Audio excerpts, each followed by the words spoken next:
Okay, good evening, everybody.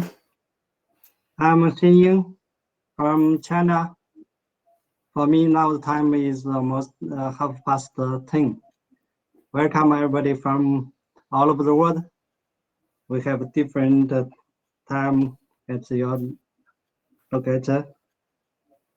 So it's good to see all of us are very well.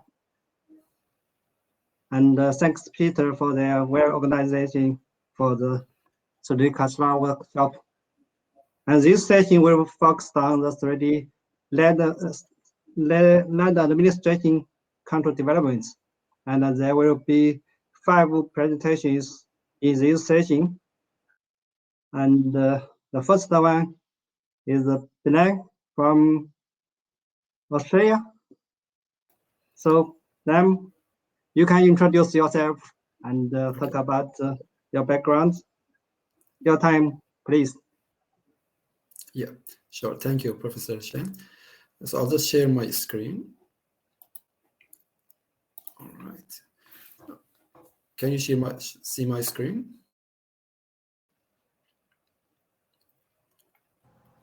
Okay, just want to try one more. Okay. Can you see the screen now?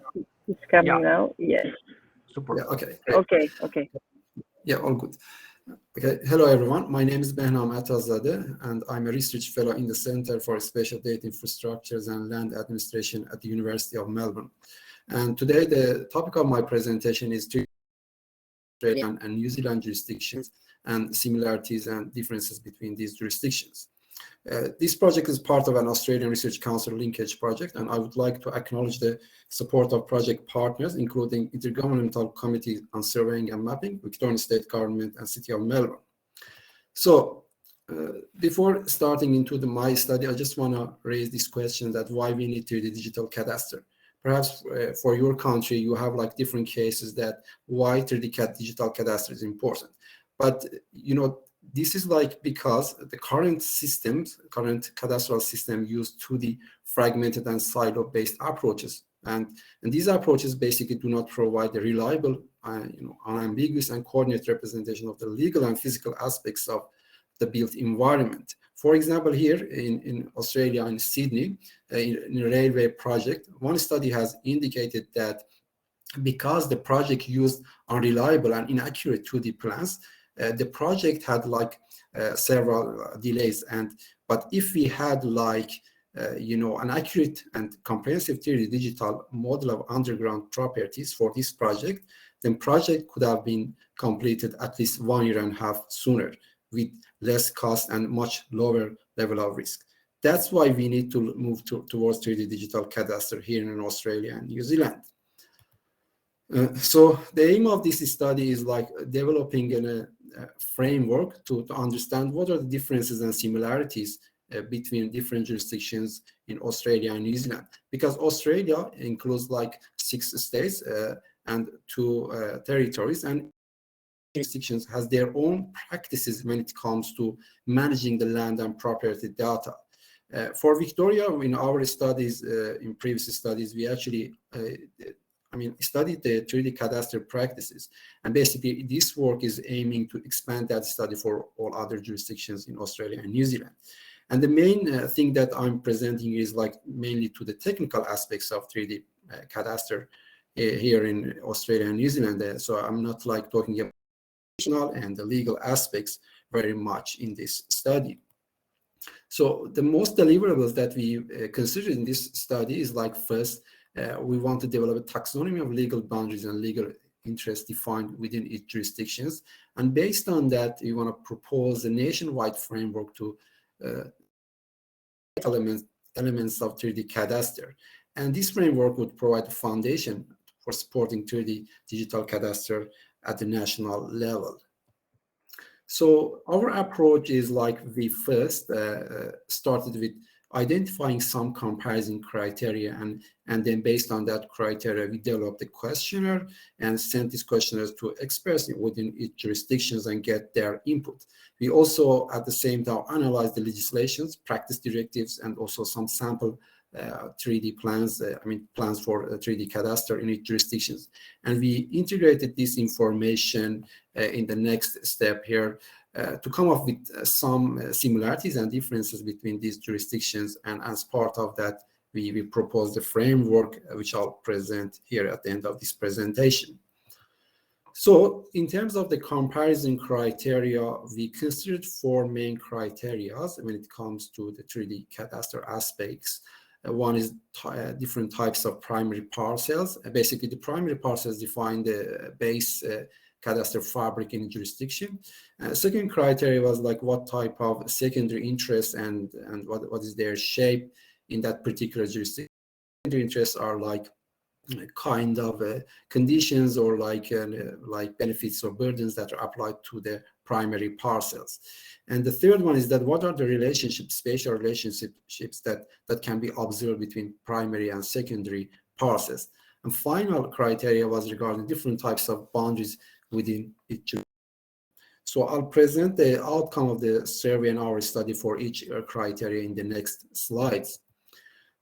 So this is like the generic, is a general overview of the primary parcels that we've identified in different jurisdictions of Australia.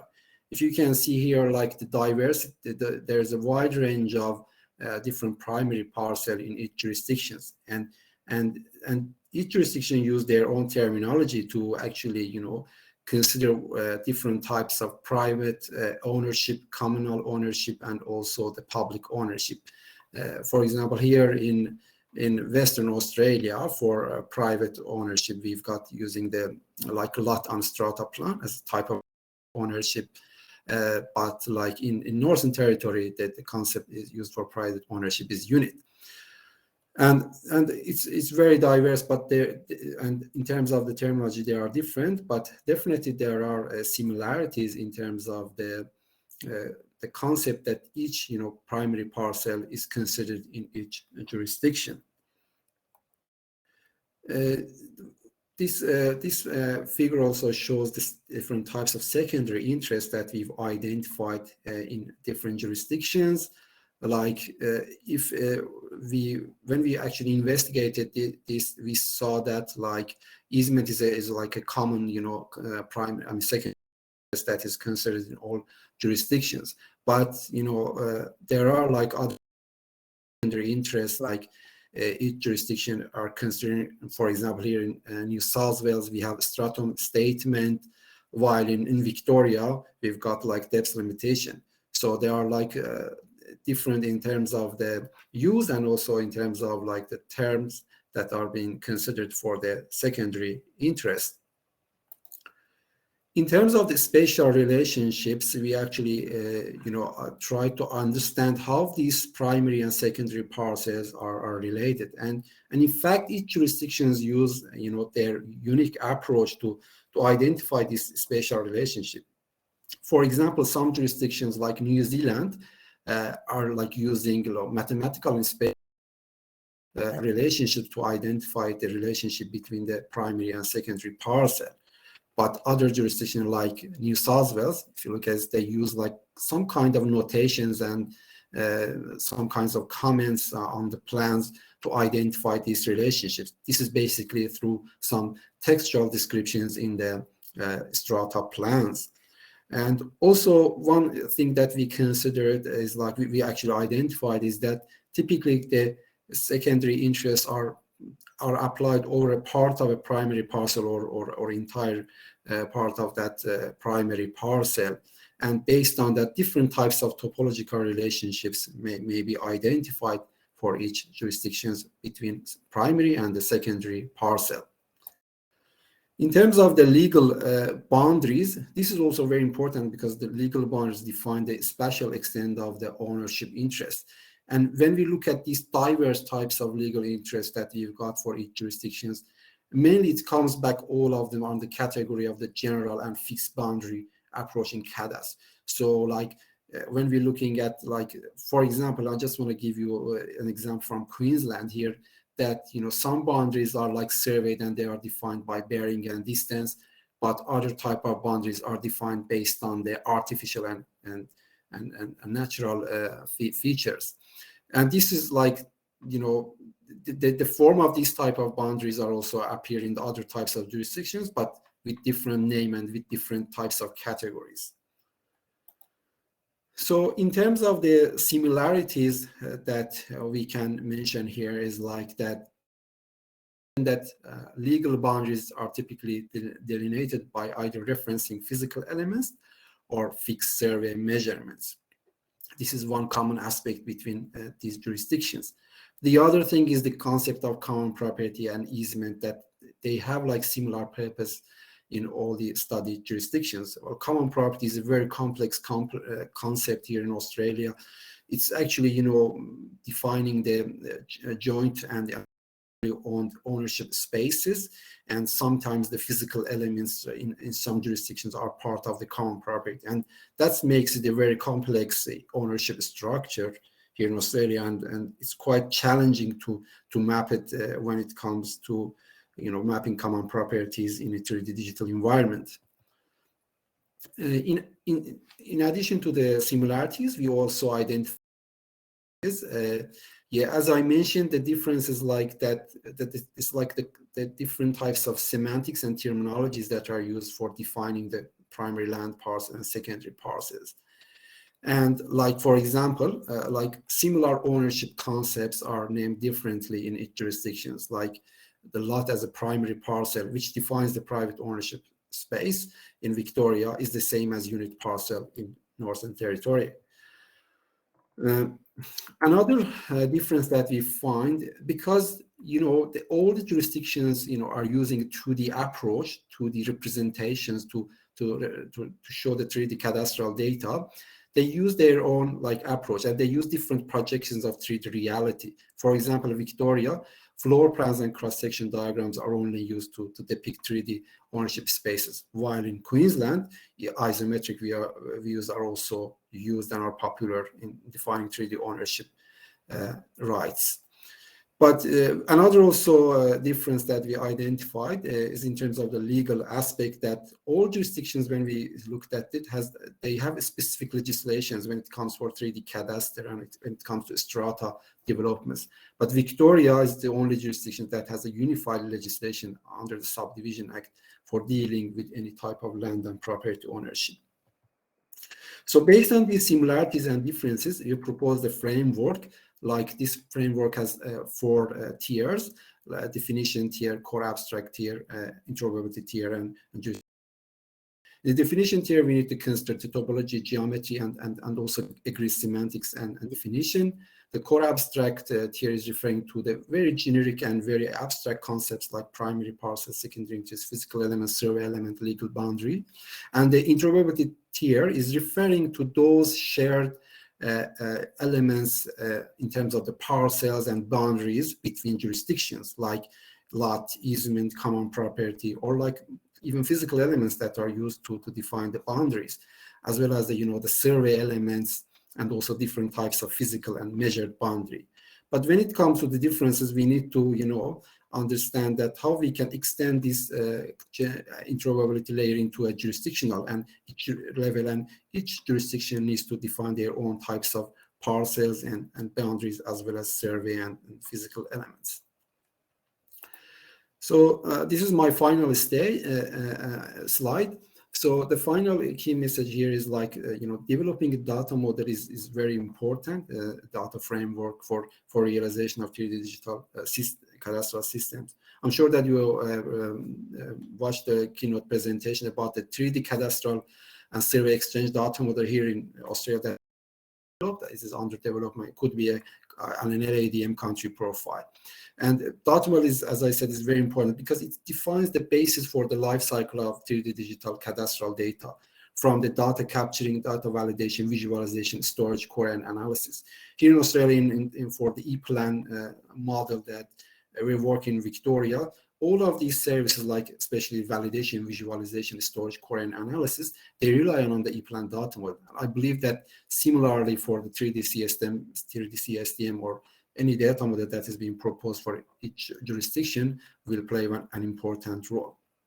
And in terms of the encoding that we need to consider, is like that the data model, I believe that should be data format agnostic, but here when we're dealing with an individual land and building subdivision, I believe the IFC standard, BEAM standard could be considered as an appropriate encoding for exchanging the 3D cadastral data during the subdivision process from the planning permit through the certification and registration.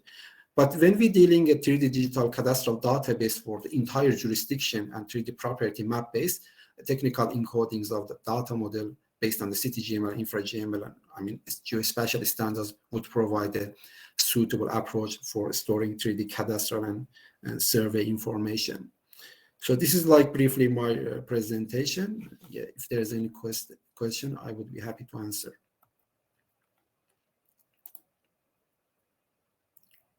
I'll just stop sharing. I'll check the QA.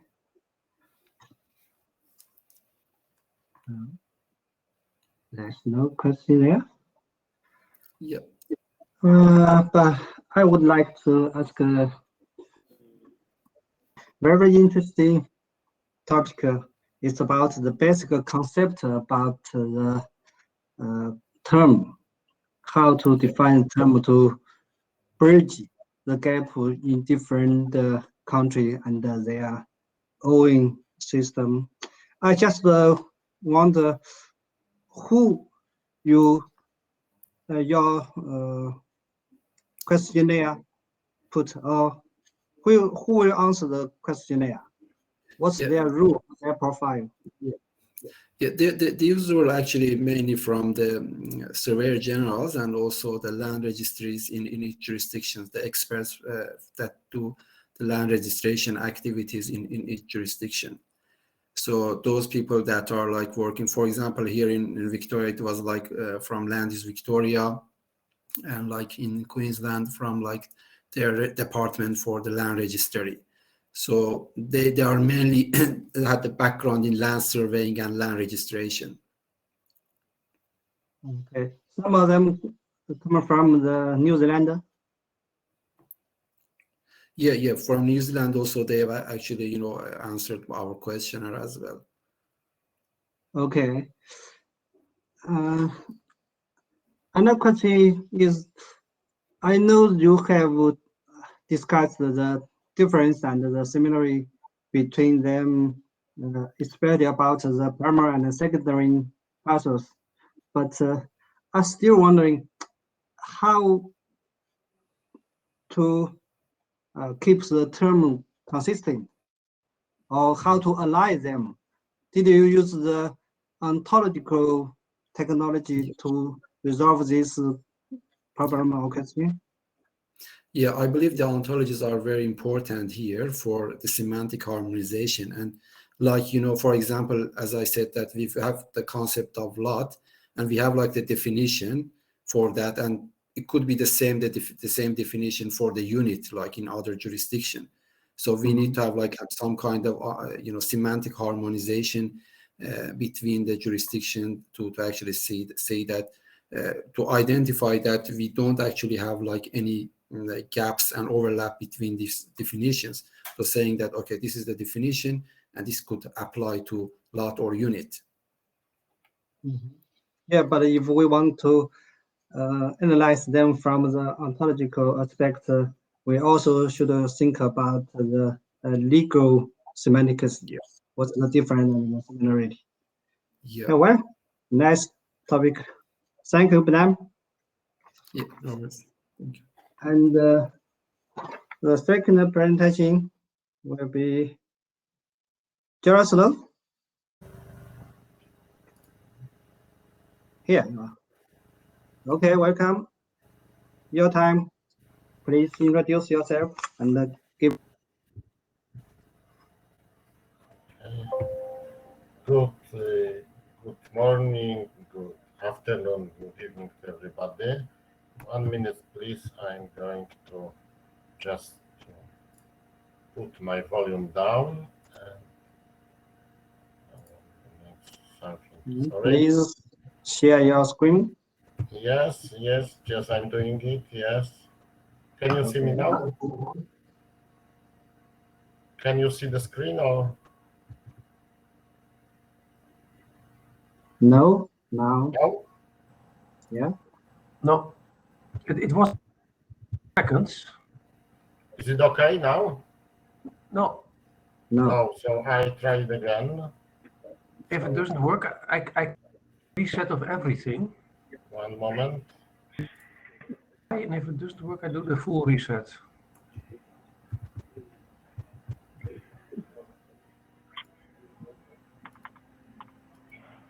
Should be okay. Is it okay? Yeah, Yeah. very good. Okay, thank you. Okay, your time. Welcome to everybody. My name is Jaroslaw Bydlosz. Me and Agnieszka Bieda work at the AGH University of Science and Technology. Artur Warchol works at the Kielce University of Technology, and Monika Balawejder at the Bronisław Markiewicz State University of Technology in Jarosław. Obviously, Agnieszka Bieda and me are more or less cadastral guy. Artur Warchol is a laser scanning guy, and Monika, let's say, half by half.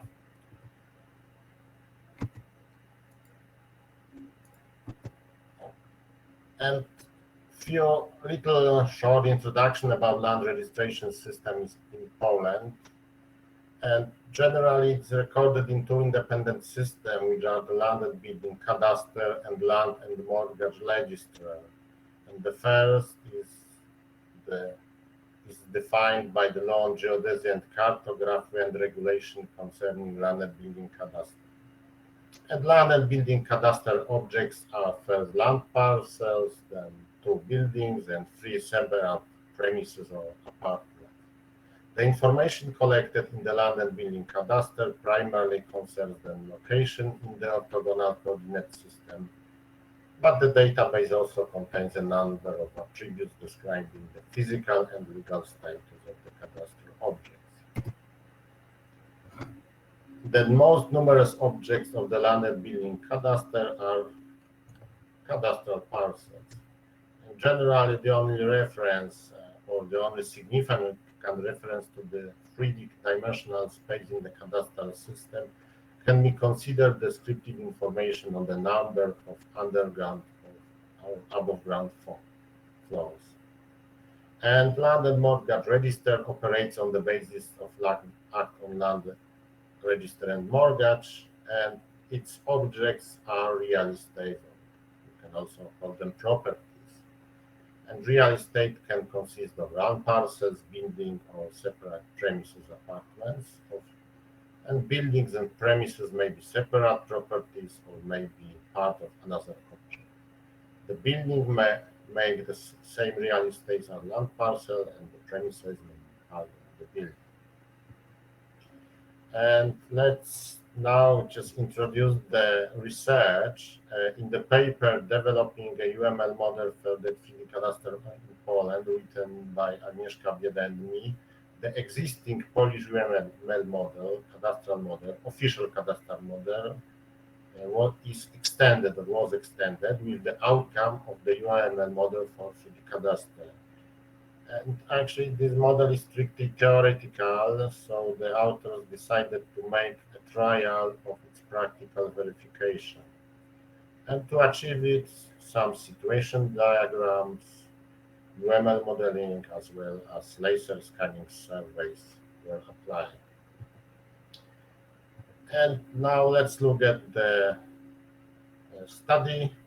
First, on the left, you've got the country of Poland, then on the Krakow region, or Małopolskie region, and then on the right, Krakow location of the Krakow County.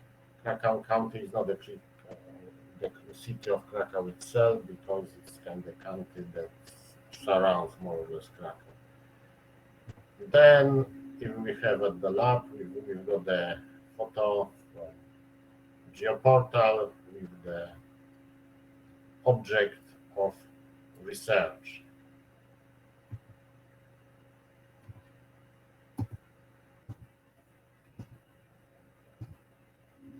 And when we have a look at the cadastral map, we can see also the object is, as you can notice, is semi-detached house. Obviously, the car is not a part of the estate, as you can see. And how the situation look like in the schematic diagrams? Just in the beginning, before the sale, everything, the two parcels and the buildings belong to developer. Then, after the sale or in the preparation to the sale, after selling it, the ownership situation is as follows. We've got two units here, like the two parts of the semi-detached building, yes, belonging to the specific or corresponding owners, and the two parcels number 1134 by 10 and 1133 by 10, they are the common or joint ownership of the owners of these units or buildings. And what we can obtain after the subdivision, when we subdivide it, we've got two buildings which are components of parcels and parcels belonging to them according to the development plan of the estate. And the situation which will be the most, I think, comfortable for the owners. So after merger and subdivision, we've got the parcel and building belonging just to one owner, and the second of the other parcel in the building belonging to the second owner. So it's clear, everybody knows who owns its or his or her ownership, so like the division of ownership is pretty clear. And we also tried to apply the laser scanning to kind of surveying the object. So you've got the details like 36 scanning position covering the building, and also one of the building inside was covered. And on the bottom you got the research object, point cloud of the research object colored by the RGB values. And also there was some trial to prepare BIM model, and also using technical documentation. The LOD was setting in 100, and you can see the BIM model of the research object. And the hall is one of the building only, and the parts also the floors of the building. But the truth is that we didn't manage to do all of the last scanning results, all that we had planned before. So we tried also to prepare, or we prepared the UML model for the situation, the UML diagram defining the relationships between 2D and 3D cadastral parcels and the legal spacing looks as follows, and corresponds to the situation, this situation 1. So that's on the right, you've got the cadastral parcel, traditional from the 2D official model, and the suggested on the everything in yellow is like suggested 3D cadastral parcels. Then what after the subdivision and merging of 2D parcels, we can obtain also substitution like brown color, or I don't know, this is a more standard color. There are 2D objects, and the new suggested or proposed 3D object as usual in yellow. And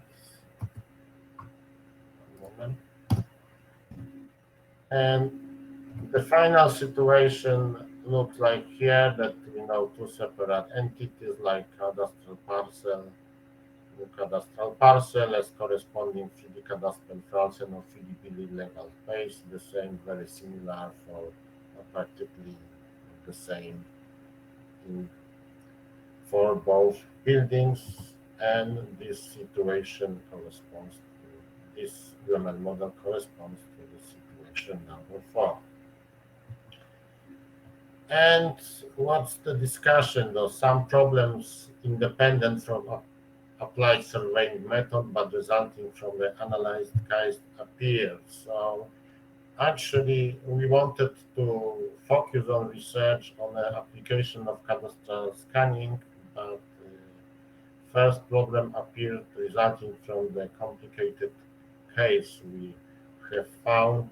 I mean, such case of such an ownership is, I think, comfortable for the developer because the developer doesn't have to pay money like for the subdivision, establishing separate properties or something, but it's not comfortable for the owners when owners got the one or two land parcels that are the common ownership of them. And the proposed solution is the division of parcel to create two independent real estates and correspondingly or to the end 3D cadastral object. And preparing a 3D BIM model of an object based on a point cloud from terrestrial lasso scanning is more expensive and requires more time than preparing a model based on the design documentation. And the application of laser scanning, in 3D cadastral model verification require further research, as I said, and also actually explained to the reviewers that actually we didn't manage to do all we planned with cadastral scanning, maybe not cadastral scanning because cadastral scanning has been done, but with the application of cadastral scanning to this 3D cadastre, so thinking about the further research. And on behalf of all the authors, including myself, I would like to thank you very much for listening to my presentation. Thank you.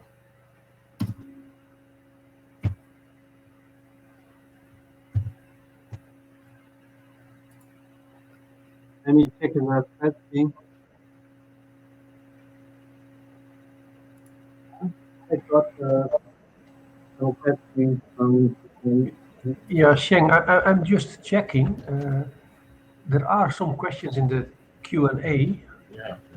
I put them myself. Can you not see them? I couldn't see. So you have the chat and the participants and the Q&A. So if you go to the Q&A, there are some questions. I can see them, so. Okay. But for me, there's no update there. Only the voice and the video. And Peter, would you like to read the questions or I can? Yeah, shall I read the question that to help Sheng? Okay, first question is, okay, at what level is the planned implementation of the 3D cadastral model in Poland? That's a pretty difficult question. Actually, till then, all the cadastral, research was mostly, I'd say, academic, yes. But last month, maybe, I attended the conference where the majority were lawyers, and what I know from the conference. Also, I had a kind of a key one of important presentation that some, maybe not 3D cadastre, but multi-layer issues are the part of the government big program. So I think till then I was afraid that all the 3D cadastre or multi-layer ownership or strata ownership will be a scientific issue for much more years, but now I'm slightly optimistic about it that something may happen, almost may start to happen. But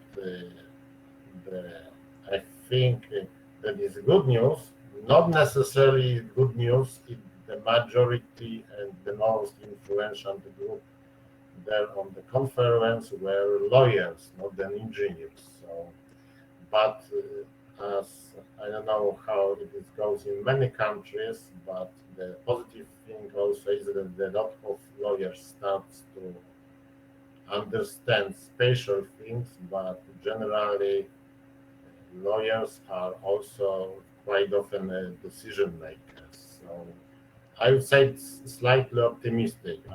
I'm not sure if I really answered the question, but now I think I'm focusing, starting to think not only as 3D cadastre, but the multi-strata ownership development. And I'm looking forward to till what's going to happen, yes, for developments. Yeah, and if you could say advise the government in Poland to make progress in this area, what would you advise them? Now, this is not a question that I just thought of. Sorry. Actually, I don't know, because what I can say, I think that we've got some successes, because there were two surveyors, engineers, me and the other one from the people who are surveyors working at the universities, the other one from Warsaw, and I think it was my little success that the man who is, I think, pretty important lawyer said that he starts to understand that the cadastral parcel is important for them, because the lawyers in Poland generally, for them, they are real estate, not parcels. What would I advise? I don't know. I think as quite often the program has got the financial background, it means that, and it, I think, resulted mainly from the land managed by the Polish Railway. A lot of this land is in the city centers, and according to the present Polish law, it's not very easy to build up or develop that land for any other purposes than connecting the railway and building railways, track, like stations, and that's very positive things that they see possibilities, but they have to change a law and implement something. Right? I think the problem is pretty complicated, and also I think the taxing issues and fiscal issues can be very important, but I think, not opinion, but my feeling is that the government started to see the money coming from 3D taxation, for example. That's my personal opinion, not my university. So it may be a good thing, because possibly the government sees it as something which we can put some taxes on it, and maybe it will be a good idea. Yes, you put taxation on, like, not, because taxation in Poland is generally based on area, not on value. You put taxation either on value or volume. But Okay, thanks, Jaroslaw. Pretty complicated. Thanks, Jaroslaw. Shen, can you see the questions now? Or No. still not? Okay, then I will do one more question.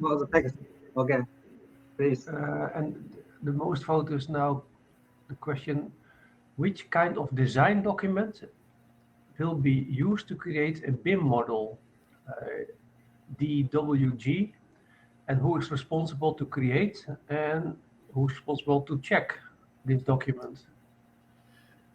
I'm afraid I cannot answer this question, because the BIM laser scanning guy is Artur, and I know very few about. I know some generalities about the BIM. So if you are interested, please send a mail to Artur Warchol or directly to me. So, and we will try to answer the question, because I don't want to go deep into BIM details, which I don't know quite a little about it. Thanks, honest answer. Okay, Shen, I give the floor back to you. Okay, thank you again, Jaroslaw. Thank you very much. Thank you. Okay. Next speaker will be Ho. Yes. Yeah, here you are. Welcome. Please Oh, share screen.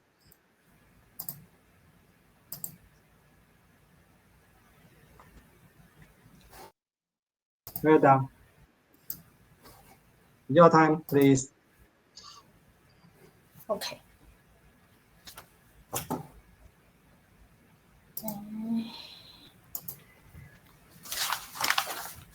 So, good evening, ladies and gentlemen. My name is Ho.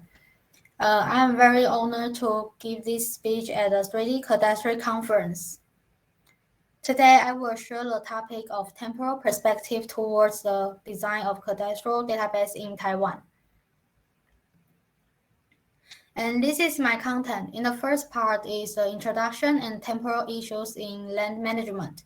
And second part, I will introduce cadastre development and the temporal consideration of cadastral data in Taiwan.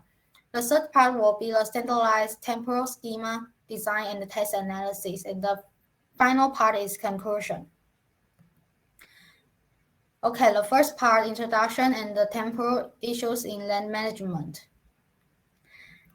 Since our living world is not static, every recorded data should by default have a time information to indicate the status is valid at a specific time. Failure to recognize and address the temporal issues may cause serious problems. For example, when you overlay two datasets with two different times and use it as a map for decision, just like this case, we overlap the city map and the building layer to know which district the building located in. However, if we don't consider the correct time, then we will get the wrong result. Unfortunately, this kind of temporal problem user may never notice. Such temporal problems are also included in the cadastral domain, as the content of the cadastral data may change for various reasons. The design of any type of data should take the time factor into consideration. In order to establish the correct and the dynamic relationship between different semantic data from the temporal and spatial perspective, Van Oster proposed three types of data in the cadastral database, namely database time, legal event time, and the variation of the write with time. Polet and Elkan argue that many users in Turkey not only need current cadastral data, but also historical data from the past. Moreover, environmental protection may also require consideration of cadastral time. For example, Anger proposed the LADR model for integrating the land administration and DRM activities to prepare, prevent, mitigate, and respond to natural disasters more adequately. Babalola shows that the temporal issues is an essential element in cadastre, and while countries begin to develop cadastral profiles who manage more complex than use. As for the international standard in land management domain, the land administration domain model (LADM) designed as the common conceptual model of land-related administration requirements. Such land-related parties can communicate data based on a set of assured vocabulary with unambiguous semantics. And version object is a class designed to manage time in LADM. The time information for each class by default includes the start and the end time respectively, defined by the name of begin lifespan version and end lifespan version. The temporal description framework developed in this research intends to address the modeling of various aspects of time information from a semantic and standardized perspective.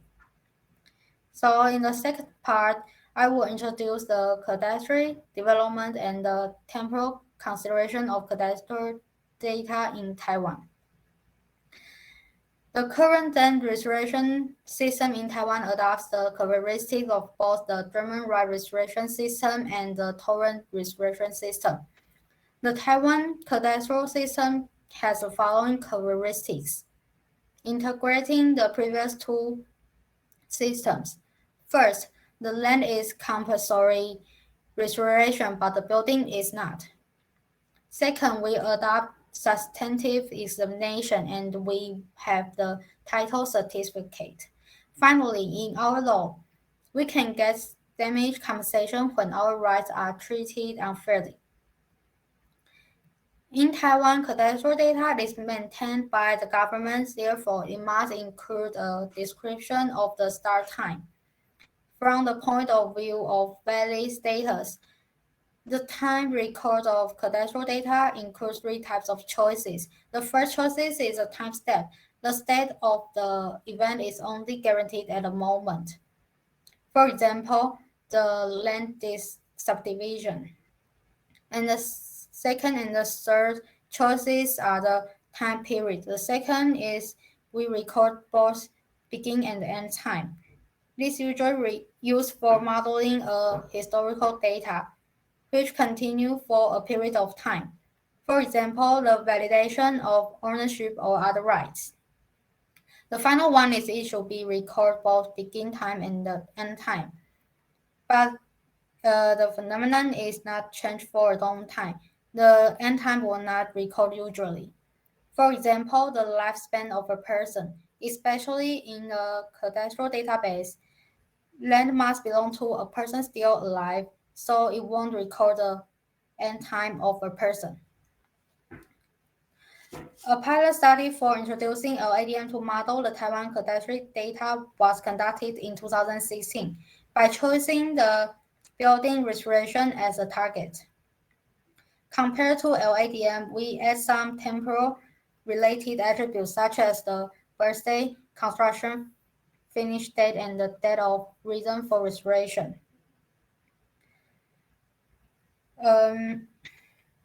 In all countries' land ownership certificate, there are three parts: land description, land ownership, and the land of other rights. Here includes various time information. Land may require professional knowledge to interpret. For example, date of reason for registration attribute is to separate the date of occurrence and the registration of cause date. Because the effective time of the right is the registration time, this time is not the time when the right changes. For example, the transfer of land ownership is caused by buying and selling, but it is not the time of ownership transformation.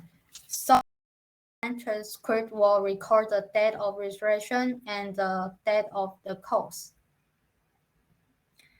To sum up, there are two main limitations of version after record. One is semantic ambiguity and the other is record integrity. Semantic ambiguity, we can see this figure. Each class has a different meaning about the begin and end time.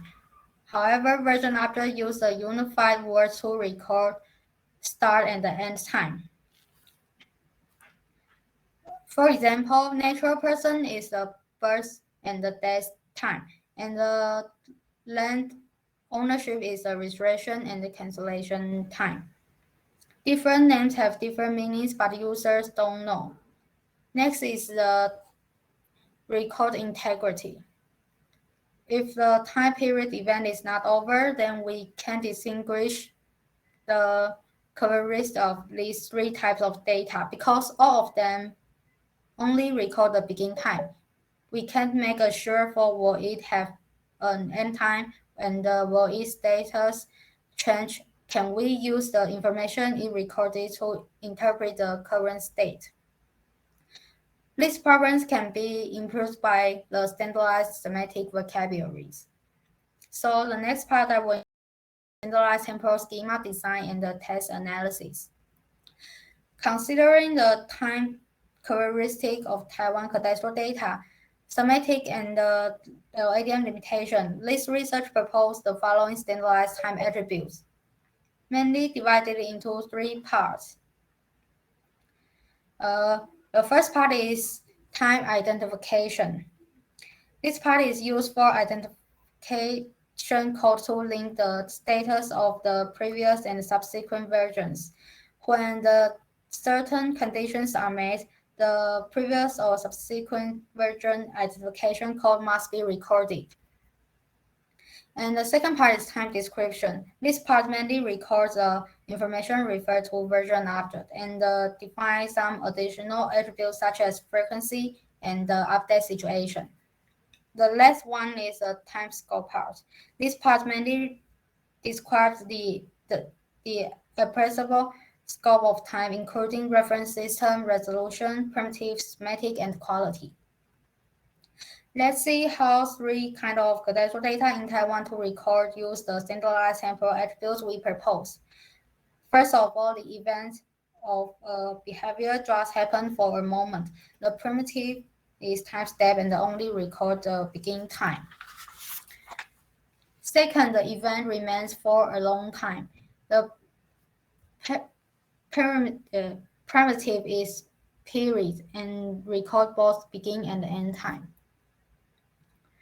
Finally, the event also remains for a long time but haven't finished, only record the start time. Although it didn't record the end time, we still can clearly to know the event has a validity through the primitive. Another problem we can solve from the standardized temporal attribute is to use the standardized semantic vocabularies. There are several time points and they all have their own meanings. Let's see some example. Validity begins indicates that the time have legal significance and rights. Transaction represents it is a description of a specific behavior that will not continue to occur. Last update shows the status will continue to change, but there is no newer record than this, so the user can know there exists a risk when he or she uses this data. The final part is conclusion. In my conclusion, the class of version object in LADM can be used to present the valid temporal status of the described phenomenon. Through the proposed temporal semantic code list, the temporal aspect of all the analyzed cadastre data can be represented by one of the scenarios, and each scenario has a specific meaning of valid situation for modeling its distinguished temporal characteristic. The correct management of historical cadastral data can be improved via the centralized temporal schema, especially the temporal consistency among the multiple versions of cadastral data. The proposed model can be used to unambiguously describe the temporal relationship between events and status. Last but not least, as the geographical data sharing between the platforms can be described in a standardized way, temporal information for data acquired from the different domains can be clearly recorded by the standardized codes and the rules to enhance the cross-domain application and improve the interoperability between heterogeneous data. And this is all my presentation. Thank you for listening.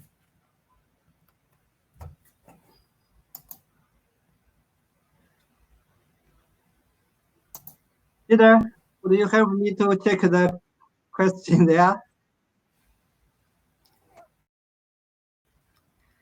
I have a question about. Okay.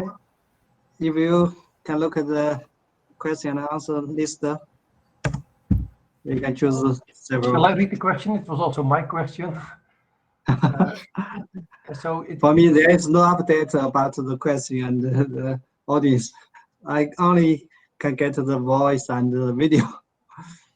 No problem, Chen. Okay, thank you. Okay, first question is, could you combine the geometries of buildings or parcels with time so that you get, say, 3D representations of time and space. And in that way, you're sure there will be no overlap of a parcel, not in time and not in space, by using this 3D structure. Yes, currently in all countries, we also have the 2D. We only have 2D system, and we will develop the 3D land management system. 3D can use the three-dimensional coordinates to record, and because our country haven't adopted the LADM based profile, so my research is to develop, and it's a pilot about our country's profile. Yes, so I try to solve this problem, the temporal problem about my country. Okay, there are a number of other questions. So first, the question about the implementation. So did you try to implement your proposed schema into a spatial database?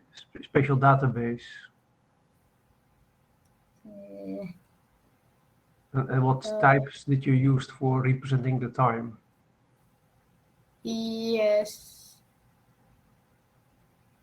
The second.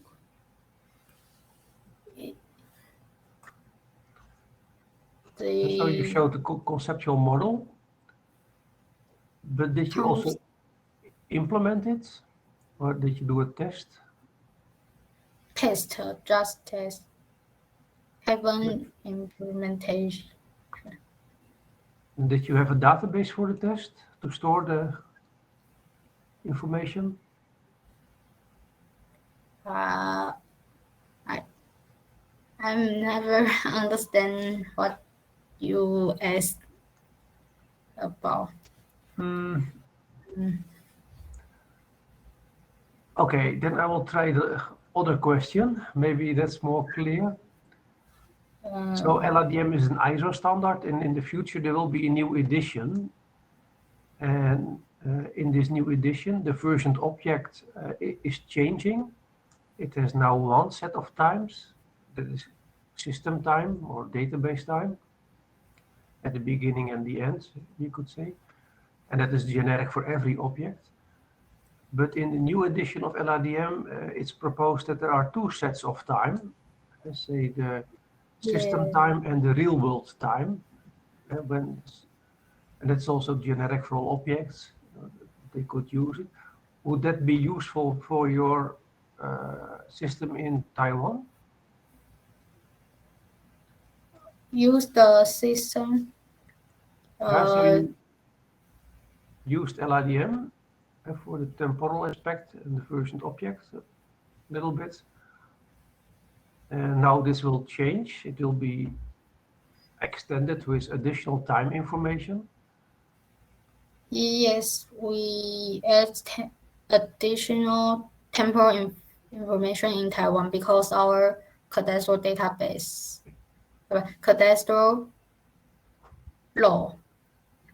So we distinguish the event happening time and the law transaction time. Okay, I have one question, Peter. I will step back. Yeah, I have one question. Did you think about the time of planning from the beginning? The planning time, did you think about it? Is it involved in your prototype? Planning time. Planning time. I developed the standardized semantic code list, and I think the planning can correspond to one of the vocabulary in our code list. So you define the time from the registration or from the approval, not from the beginning, the planning, right?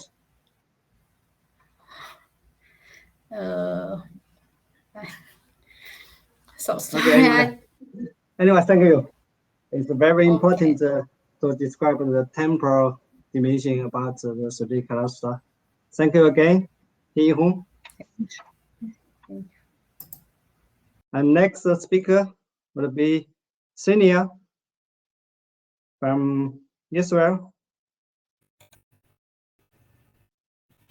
Yeah, bye.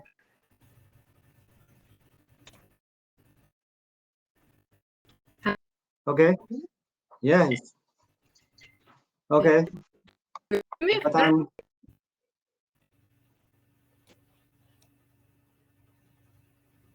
Okay. Your time, please. Thanks. Hello, my name is Ksenia Khasanshina.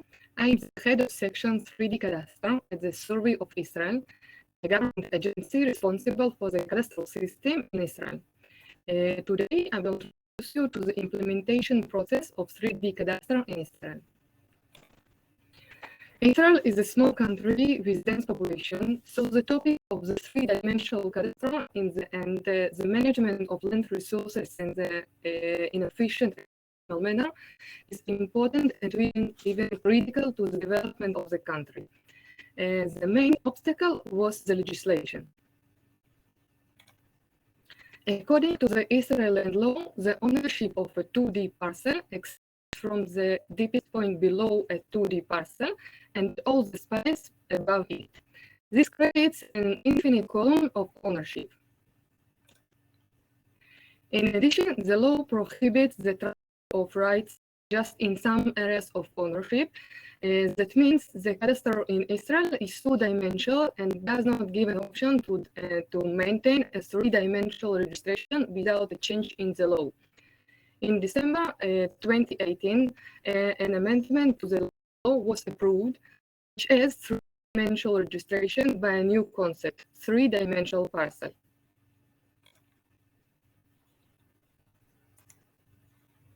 A 3D parcel is a volumetric unit of registration defined in space.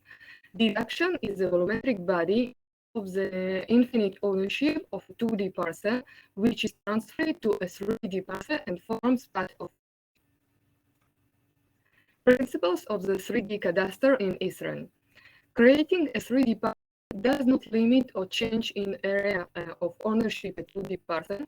It remains infinite throughout the column, except for a space defined as a 3D parcel. 3D parcel has finite boundaries defined in coordinates, height, and volume. Of a 3D parcel can be any type of shape. A 3D parcel can be underground, above ground, and above and below at the same time. A 3D parcel is not bounded by the vertical boundaries of a 2D parcel, but is bounded by the vertical boundaries of registration block. That is, it can only extend within the framework of one block and include any reduction of 2D parcels. It is possible to register a 3D parcel only according with the town plan, zoning plan, and only in areas of coordinate-based cadastre.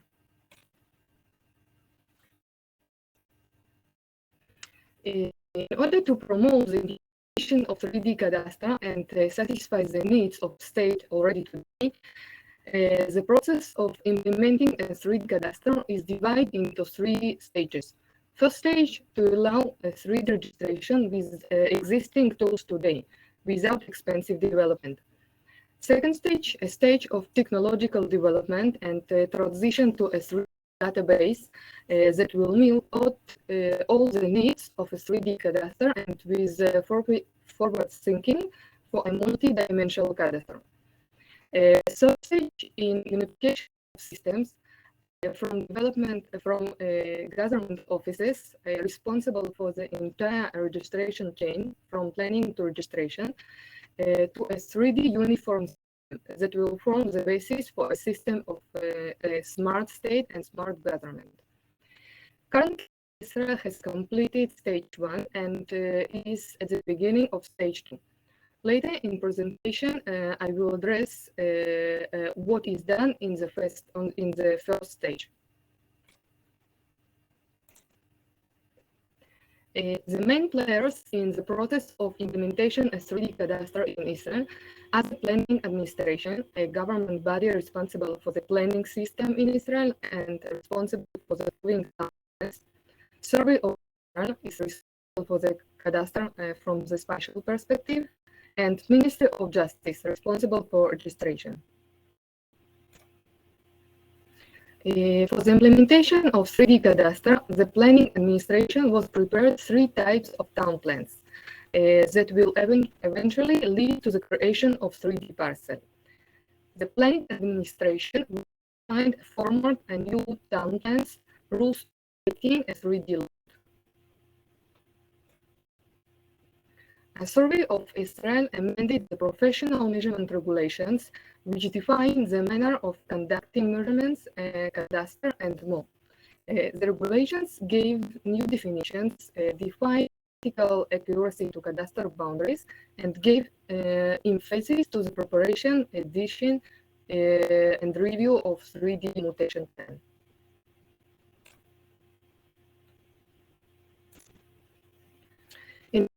Detailed guidelines were written by Survey of Israel that provide the severe all the tools for preparing a 3D mutation plan. Various cases, 3D cadastre principles, the process of preparing a 3D plan, technical emphasis, the content of 3D plan, editing, and submission.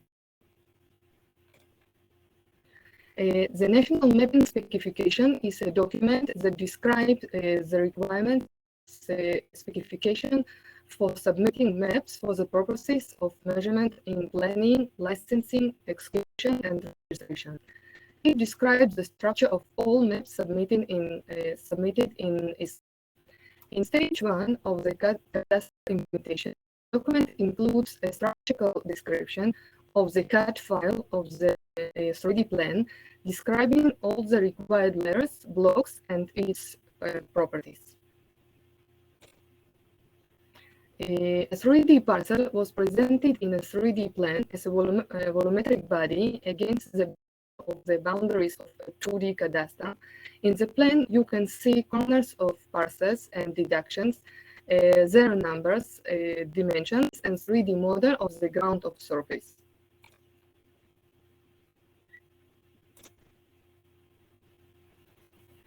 A 3D mutation plan includes 3 sheets. A main sheet is a 3D PDF file, which includes information about a 3D parcel and 3D model of itself. A 3D PDF file was produced after review and approval of the program as a qualified for registration based on a CAD file submitted for review by Survey of Israel. In stage 1, information about a 3D parcel is presented in existing systems with 2 layers, a 3D parcel projection layer and layer of 3D cadastral areas, polygon from which 2D parcels were taken in deductions in favor of a 3D parcel. The Ministry of Justice has defined a new format for a 3D registration deed. In addition to information about a 3D parcel, a 3D registration deed includes a link to the 3D plan itself, in which a 3D parcel was created to allow user to quick attest to parcel. The Ministry of Justice also defined a format for 2D registration deed in which a 3D parcel was created and deduction was taken from it.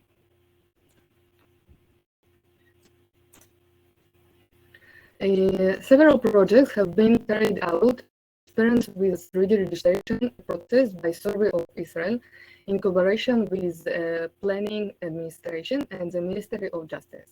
One of them is the pilot project Mordechai Hill Interchange. The purpose of the project was register a tunnel that passes under a residential complex. This is an example of mixing uses of space while separating ownerships. A 3D lot was defined in a coordinated manner in the town plan land distribution that prepared on the basis of town plan new division that does not include coordinate definition of 3D lot. The 3D lot was defined on the basis of an existing situation with the addition of removable ranges. A tunnel sides and from above is defined in the areas belonging to the registration complex. The 3D parcel repeats the shape of the tunnel that also includes an exit from the tunnel. The registration of the first 3D parcel in Israel has been completed in February 2021. It's possible registration of a common house and arranging rights properly.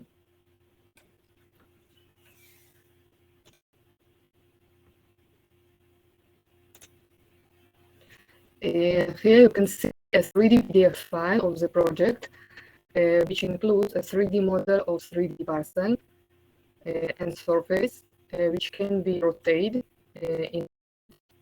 and seen as 3D realistic.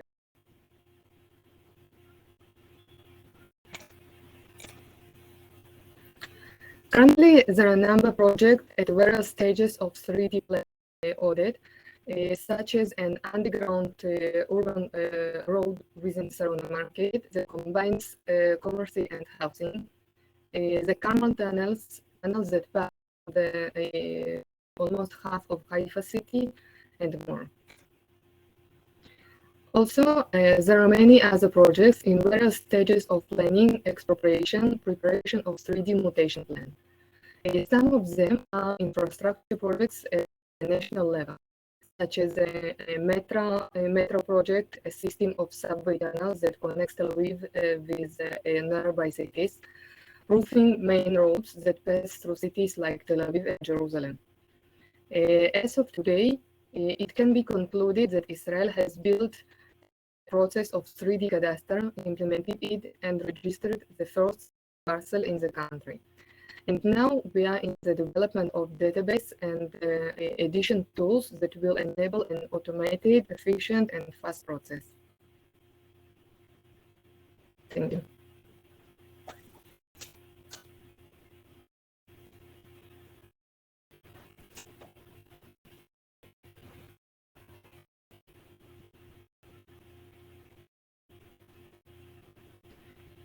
I see a question. Do you have any feedback from the servers about the new regulations, how to submit 3D parcels?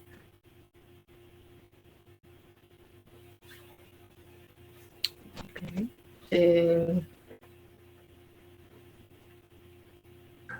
I think we have a connection issue.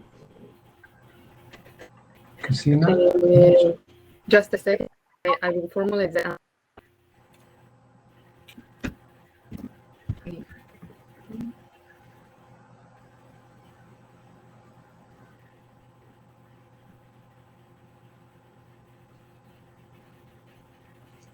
Check the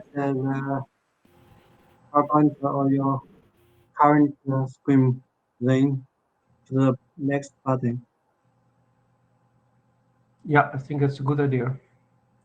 And maybe we can, at the end, when there's more time, check if the connection of Kaisa is working.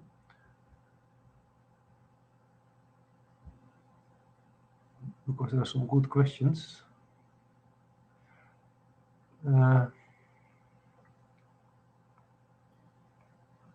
Okay, then Chen, could you announce in the yes, we can. We have discussed from servers and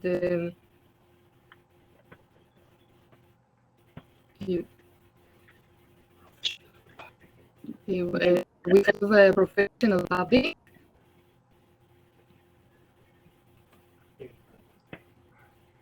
Kaisa, your connection is very bad. I suggest that we now continue with the last presentation and try again at the end if your connection is then more stable. English.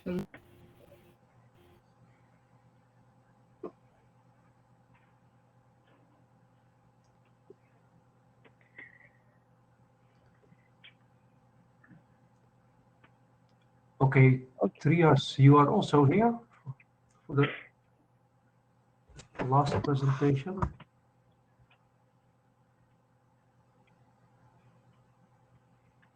And maybe after Trias' presentation, we can also go back to the questions for Ksenia and to the questions from Behnam in the first presentation. Yeah, yeah.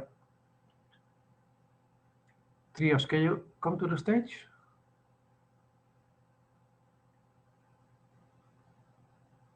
Okay, this is really online meeting. Parts of the world. Trias Maybe he will be back.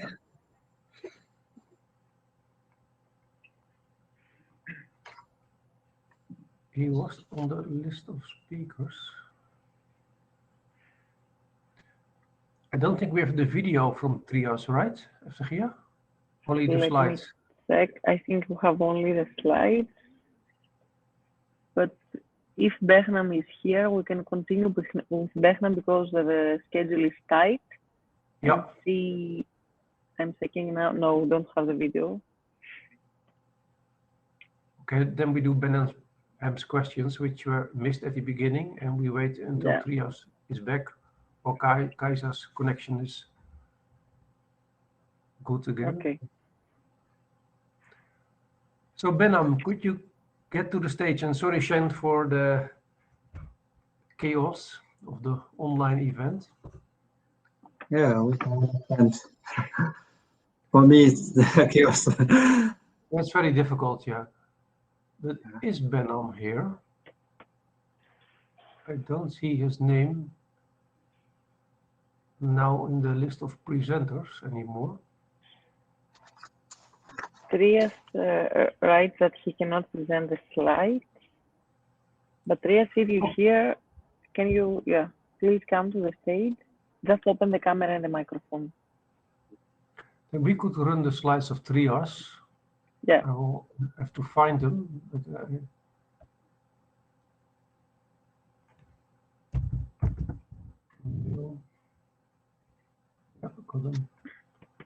so I can run the slides, and then Trias, if you could talk, then it should go well. Open the microphone. So I will now share complete screen. Share. And the presentation. So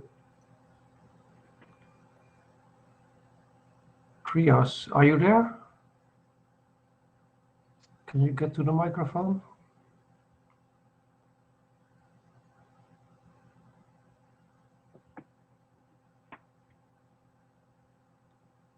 Also not the case. Perhaps she is online. He is there, yeah.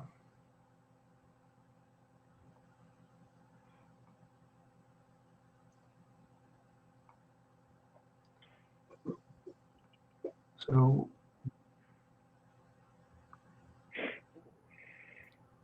no, I don't see him here. Yeah, Trias is here. he is in my list. Do you see the Trias is here. last name at the bottom? Yeah, at the bottom.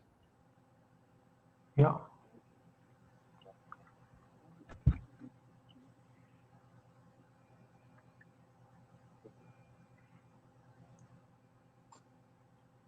Okay, if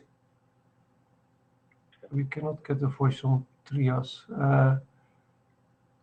I suggest we try again if Ksenia has a good connection. Can you hear me now? Yeah, good. I'm really sorry. I don't know why. No problem. It's fantastic sorry. that we can hear you. I will go to full screen mode. Yeah. And if you say next slide, I will go to the next slide. Share myself. Can you see me now? We can see you. Yeah. Yeah. Can you see my presentation? Yeah, I'm now in full. I will stop We sharing. see the screen. Yeah, okay. Okay. Can Okay, I continue welcome, my presentation? Trias. Yeah. Okay. Sorry for the disruption, but good afternoon and good evening, everyone.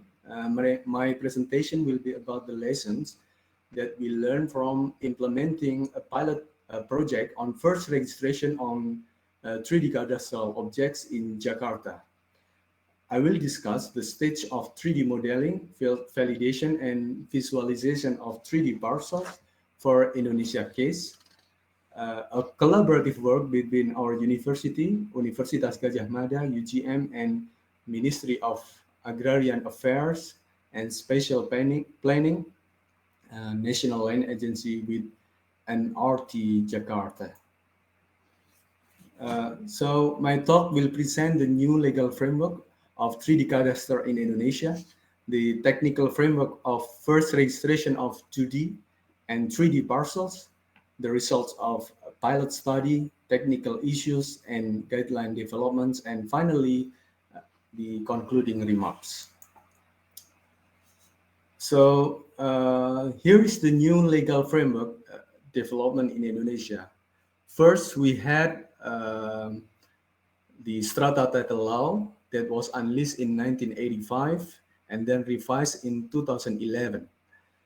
Apartment units can be titled for individual owners with ownership rights along with common rights in the structure, but no with 3D presentation on cadastral map. So then the new era of 3D cadastre is beginning last year when Jobs Creation Law, or known as Omnibus Law, signed by the President in 2020. It covers many sectors such as environment, forestry, business licensing, taxation, including land and property. We can see this as a new legal framework to support reforms on land banks, rights to manage, strata titles, and especially the land registration for 3D parcels above and below ground or property rights.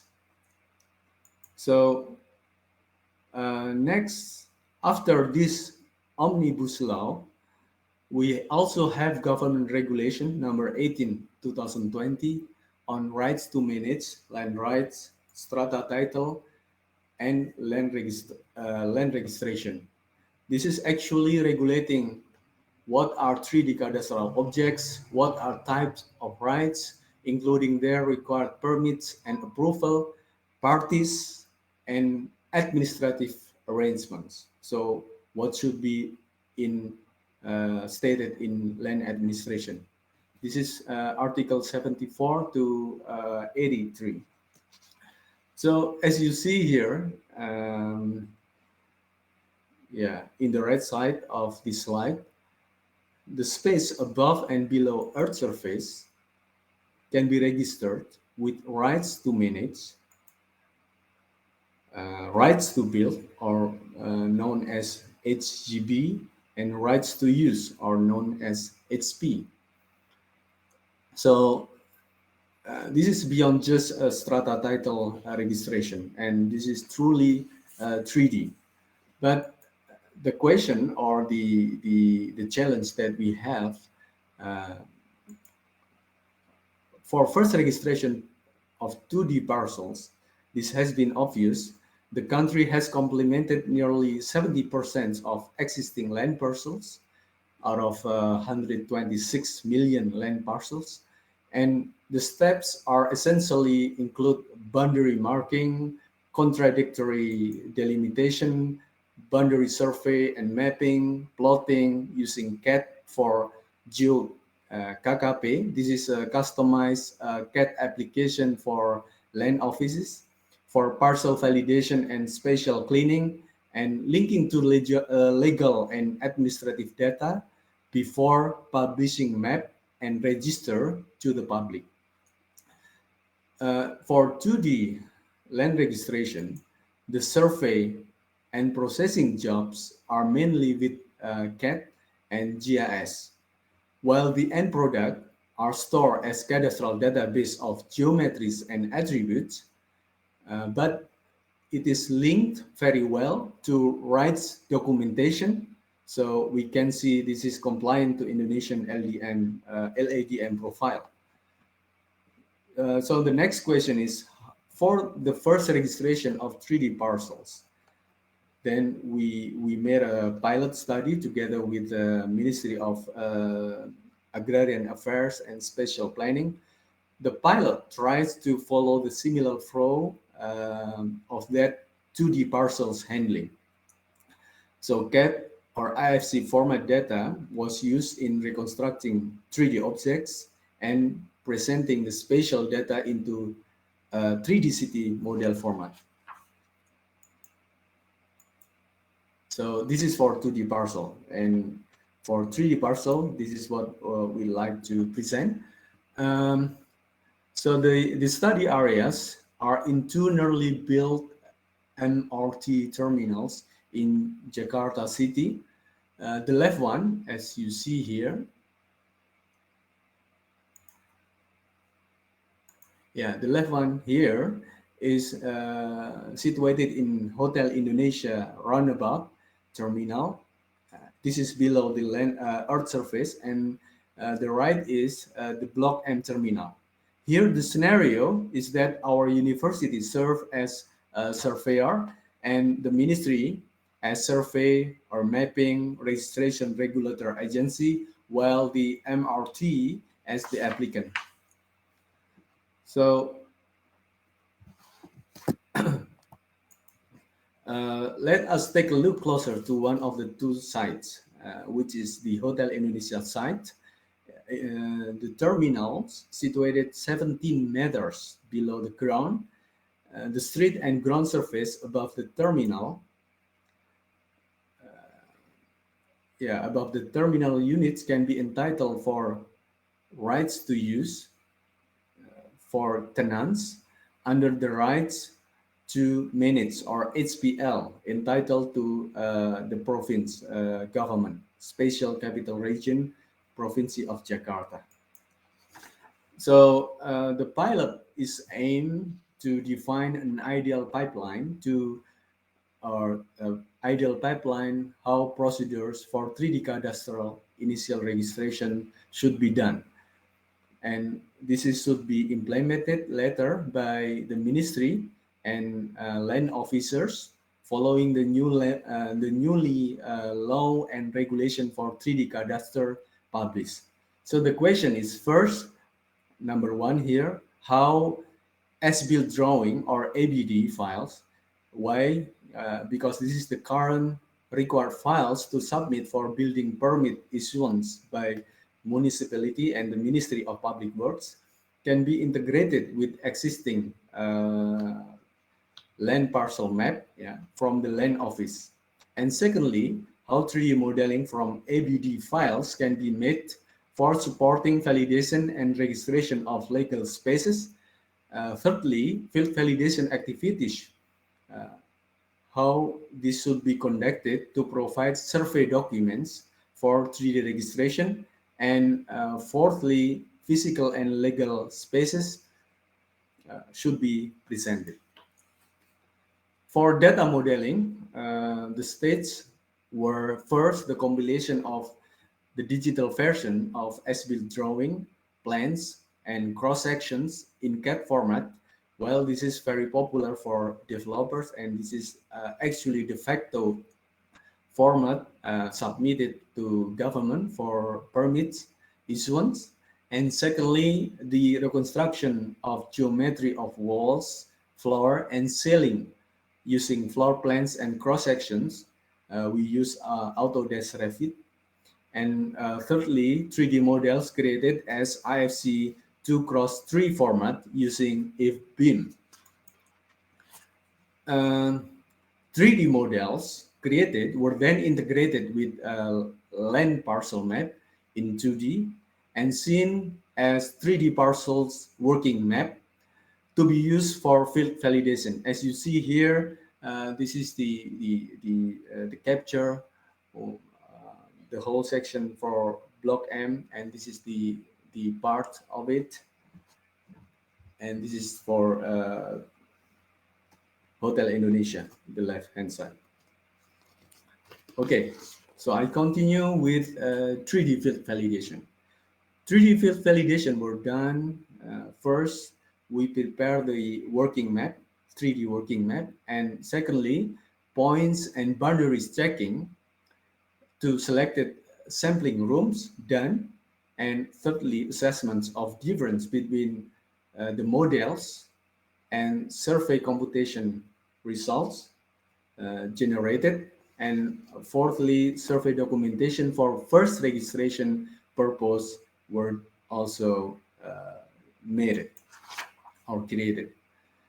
Validation results show that 3D model creation using plans and sections were really laborious but excellent.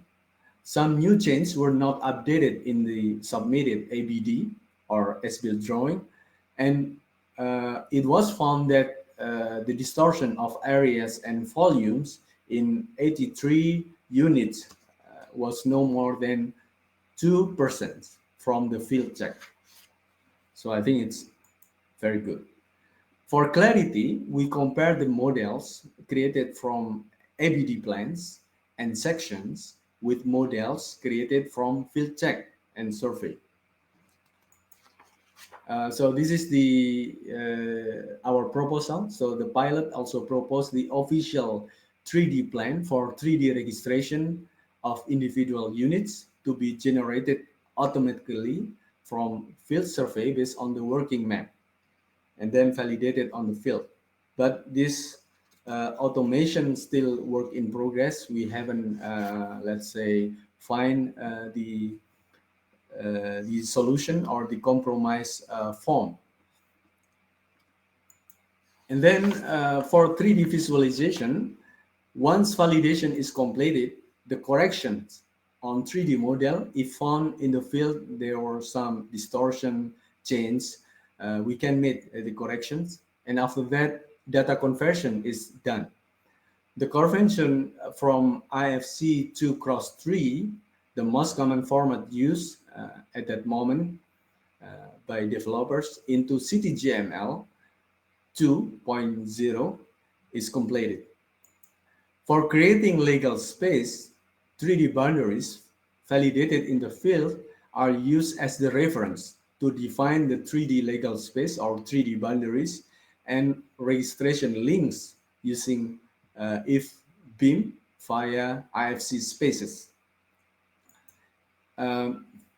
Unfortunately, more than 600 errors were found, and common errors were on the coordinate system definition, ID and semantic mismatch of the MRT models, and then we need to ensure the validity of system coordinates that were the most common errors. For example, CTGML converter from IF-Beam did not recognize the APSG 32748, that is the TM3 of 48 South, using CTGML tools and file 3DT. We need to let's say inspect this and correct this. The results of data conversion and validation is the CTGML formats, which then converted as a 3D tile set for visualizing the 3D models and registration information. So this is the result for publication, 3D geometry and legal data integration on the web map. So this is the physical space you can see, and this is the legal space, and this is the information of the registration. So we are glad that the pilot was used as one of main inputs in developing a newly implementing rules for land registrations. So this is the third revision from original version of 1997, which now also includes 3D cadastral registration and revised strata title registration. And then new standard for parcel identification number now is also extended from 13 digits to 15 digits. So the last 5 digits is about the rights, and the first 8 is about the administrative boundary. But now to 15 digit to include third dimension of parcels. So first registration for 3D parcels under the new legal framework is operational using IFC BIM format as we did. But the data management and integration with existing 2D cadastral databases are still underdeveloped.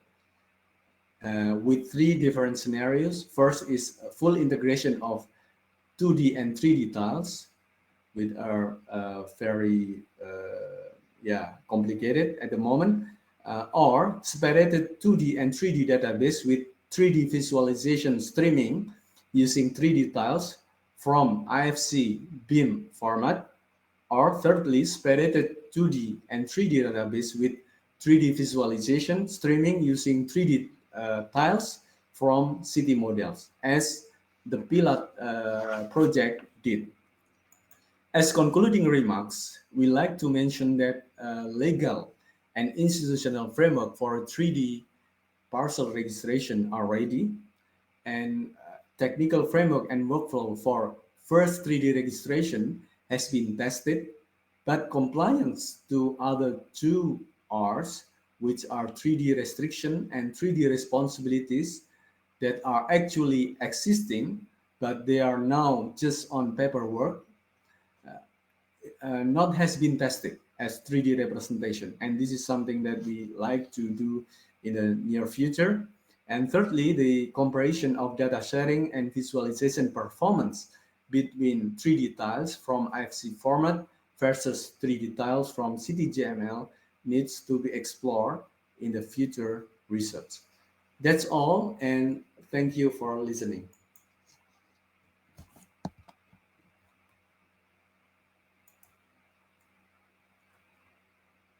Trias, it was Is very there clear. some question in the Q&A list? Yeah, there are really a large number of questions, Trias. So I will start with the top one. Are in the CAD format the 3D parcels clear? So can you see how many parcels there are? Where are the boundaries? What are the identifiers? Yes, for 2D parcels, it's very clear because that's the platform and the formats that have been done or that have been used by the land office. So land office or Ministry of Agrarian Affairs use CAD format for the field survey and for mapping, but then they store these geometries with a good topology into spatial features with a geodatabase. So that's so for 2D parcels, everything is clear. But for the integration with 3D, this is something that we are still working on because there are a lot of, let's say, complexity and trade-off that we like to solve at the moment. Okay, thanks. Then the question that is now on the top, okay, that is about the formats and going from IFC to CityGML, and then the visualization. Yeah. The 3D tiles, and you saw maybe the keynote presentation of Hugo Ledoux about doubting CityGML and GML.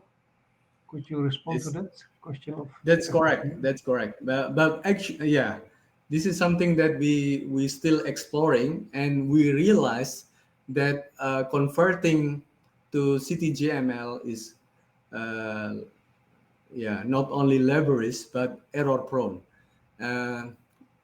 One of our staff members now working on how to make a conversion to GeoJSON using, for example, Rocket database, and we're still trying to find the optimum way for this. But it is correct that conversion to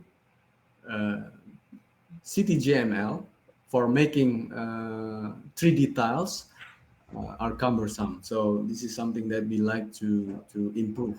Yeah. Okay, thanks. Next question.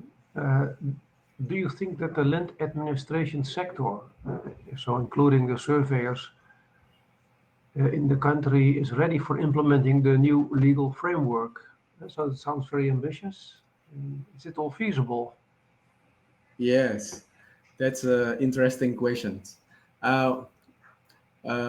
In reality, we're still struggling to complete or to make, to finish the completeness, because we still have 30% left for 2D parcels mapping. But then the legal framework is there, and we are, I'm not in the position to answer this, because this is actually, this should be the government. As an academician, I just want to say that the capacity building and capacity upgrading still needed, but we are very sure with the quantity of the surveyors, and we look forward to make this is feasible for surveyors to do the job. Okay, thanks. Let's quickly move to the next question. Is there any future project or legislations changed for the digitization of building permits that could then also be useful for giving good quality BIM IFC files for 3D cadastre? Yes, we see a good connections and a promising bridge for this, because in 2021, also because of the Omnibus Bill, the Ministry of Public Works mandate that all buildings models or all constructions that include planning, constructions, and management of buildings, especially the state buildings, public buildings, should be BIM friendly. It is clearly specified that there should be up to BIM level 8 even for the large construction. So I think this is a good move from Ministry of Public Works, and we see in this pilot project that the efficiency should be achieved if we in the permit issuance everything has been mandated in BIM IFC format, for example, and then it will make very easy for 3D cadastre to make validation and to let's say validate the legal space. Thanks, very good. And actually, the next question is about if you did do any validation on the BIM IFC files or models used in the project. Yeah, that's something that we did not completely do this. Why? Because the semantics information are just very limited. Yeah, we just got the as-built drawing from the NRT. This is the company, and the company just give the ministry and the university a limited information about the building information. So we did not make a good validation of it, but we just let's say validate based on what we found on the field to nearly 100 rooms or 100 units. That's all. Yeah, thanks. And the last question for you, Trias. So with the long list, we are going a little bit over time. How do you address the issues of reference coordinate systems between underground objects and surface objects? Yes. Well, actually, this is a very relevant questions. And tomorrow we will have also a presentation on this, how to unify the above and below ground height reference. And this is something that we still working on it. But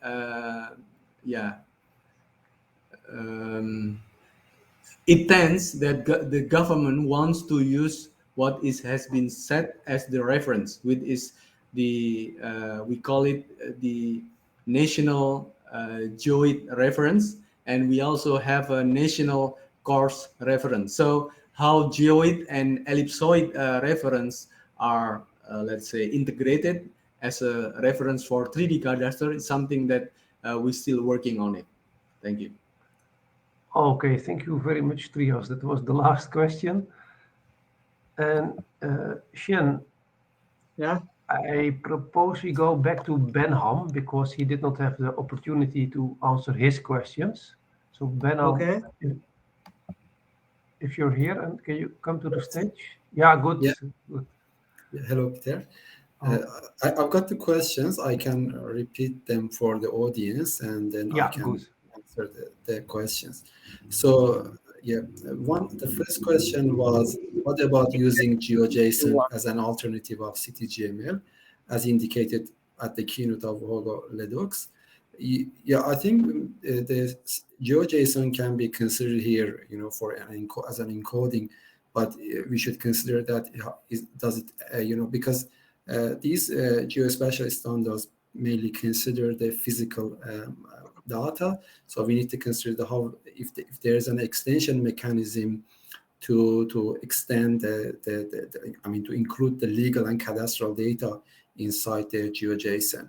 And definitely there could be like some technical challenges as part of this. Is that, has your project the ambition to contribute to LADM revision? Is there further international standardization?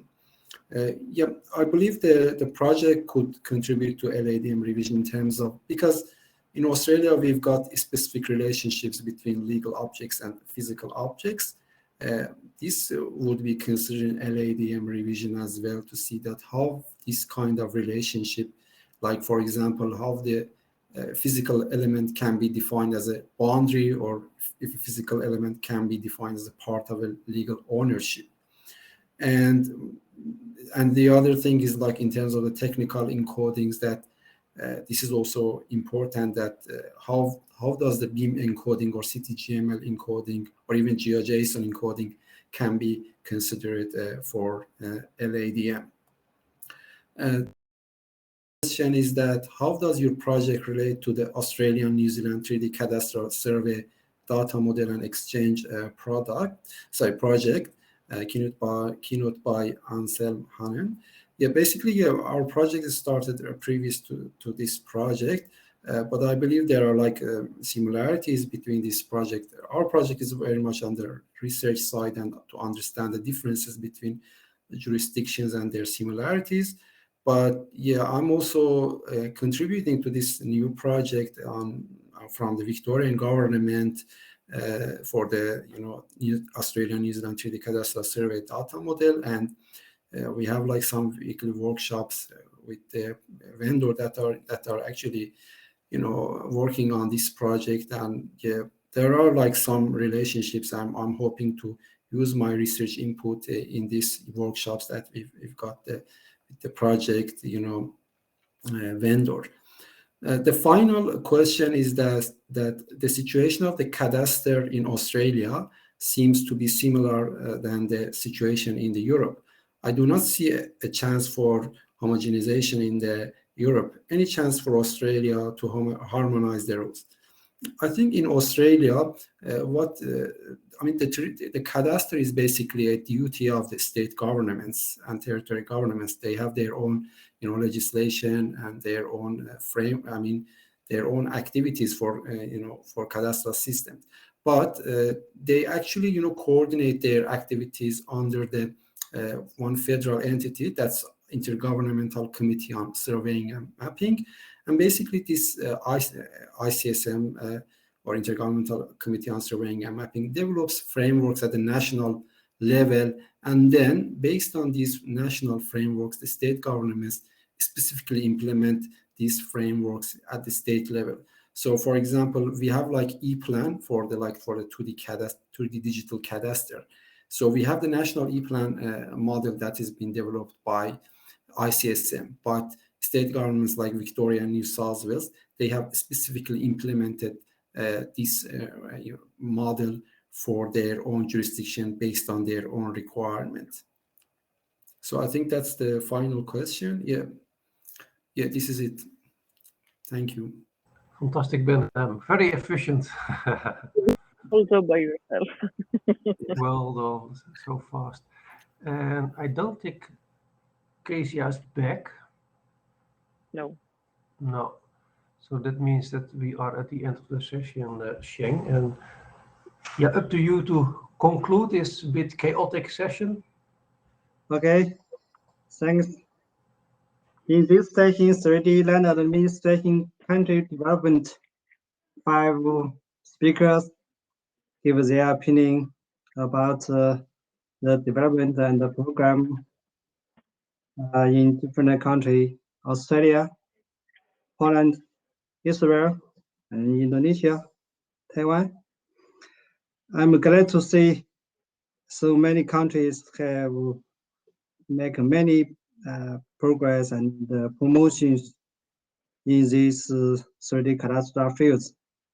Also, I'm very glad that Peter and Africa organized the so successful conference for us to communicate with each other. I would like to close this session. Peter, turn to you. Thank you very much, Sheng. And this is one of the co-organizers, but for him the time zone is also very, very difficult. Alias Abdul But Rahman. he's here. He is also Alex, here, yeah. So very brave. Okay, then this is the end of this session. Some logistics, alias. Still awake. In a moment, we move to the plenary session, which is on the other track. So please do not forget to switch to the other track. And we will leave the presentation mode here, and you can go then to the other track. And later in the New York afternoon, so probably your evening or night, there will be a very interesting GeoBIM workshop, which is very much related also to the topic of what we discussed, 3D cadastre. So very much recommended. And the workshop is organized by Mohsen Kalantari. So very much recommended again. And also, of course, the next keynote is very much recommended. And I will not tell you anything now. Have a little break and see you back in, what is it? 20 minutes. Yes. Bye-bye. Okay, see you. Bye-bye. Bye, everyone. Thank you.